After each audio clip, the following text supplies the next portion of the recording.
Utah Schools for the Deaf and the Blind students crossed the finish line after rowing in a 70-mile boat race across the Puget Sound. Fox 13 News reporter Chris Arnold interviews students Landon Pearce, Hannah Hart, Josh Taylor, and director Ryan Green. Cross that finish line and say, yeah, I did that. I succeeded at that. And this is it. That was just an awesome feeling. For Landon Pearce, this year's 70-48 race was redemption after coming up just 20 miles short last year.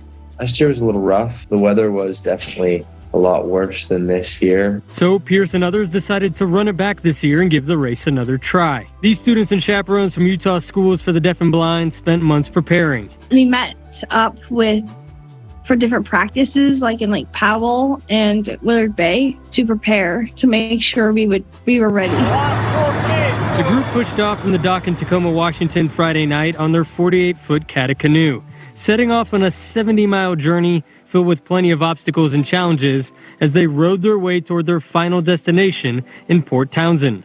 I think the most difficult things were the mentalities that we all had to go through, because there are points where we just were so mentally worn out that we were just tired of going and rowing. The race, which saw 119 teams and close to 200 participants, had to be completed in 48 hours. Tough current on Saturday forced this group to set up camp for the night. Been up at this point for 27, 28 hours, and our students are tired. However, that didn't stop them from reaching the finish line Sunday morning in just 36 hours. The feeling was a very special thing, and it was so great to hear all the people out there to support us. Our families were there, of course, to see us at the finish line. For these students, they spoke about the importance of this experience. I came in this with a confidence level of maybe a 1, and I left with a 9 or a 10. Well, Green tells me that they plan to take next year off for the race, but he says they hope to be a part of what he calls a cool experience for his students